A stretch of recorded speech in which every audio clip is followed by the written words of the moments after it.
guys, welcome back to my channel. இன்னைக்கு நம்ம ஒரு மீன் வச்சு தான் ஒரு டிஷ் பார்க்க போறோம். மீன் பொடி மாஸ்.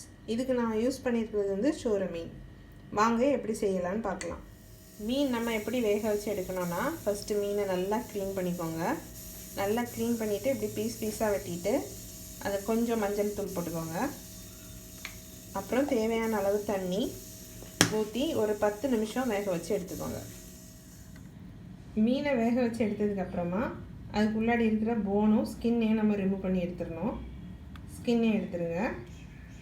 பிளாக் கலரில் மேலே இருக்கிற ஸ்கின் அப்படியே ரிமூவ் பண்ணி எடுத்துட்டு அந்த மீனை வந்து குட்டி குட்டியாக இப்படி கை வச்சு சரிச்சு வச்சுக்கிடணும்.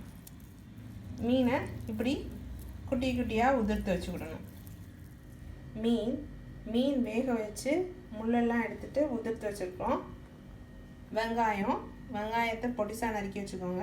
பச்சை மிளகாய் அதையும் பொடிசாக நறுக்கி வச்சுக்கோங்க. தேங்காய்,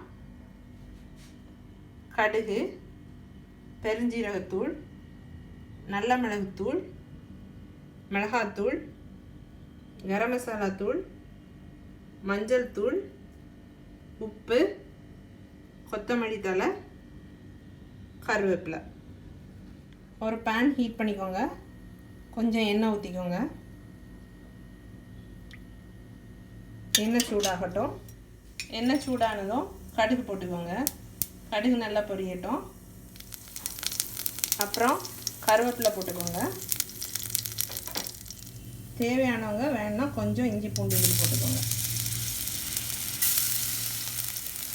இப்போ வெங்காயத்தையும் பச்சை மிளகாயும் போட்டுருங்க. போட்டு நல்லா வதக்கிக்கோங்க. வெங்காயம் இப்போ நல்லா வதங்கிடுச்சு. இப்போ தேவையான மசாலா போட்டுக்கலாம். ஃபர்ஸ்ட் மஞ்சள்தூள் போட்டுக்கோங்க. மிளகாத்தூள் போட்டுக்கணும்.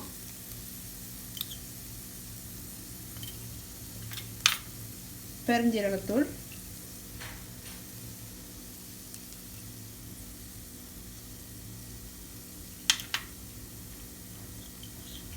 கரம் மசாலா தூள்,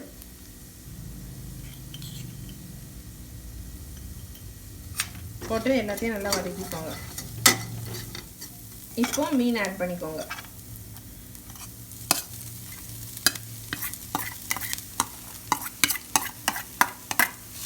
இப்போ எல்லாத்தையும் சேர்த்து நல்லா வதக்கிக்கோங்க. இப்போ தேவையான அளவு உப்பு ஆட் பண்ணிக்கலாம்.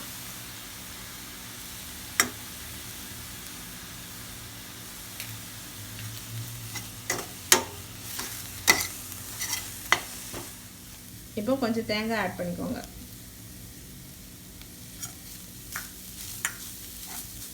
நல்லா மிக்ஸ் பண்ணிக்கோங்க. ஃபைனலாக பெப்பரும் மல்லித்தலையும் போட்டு இறக்கிடுங்க.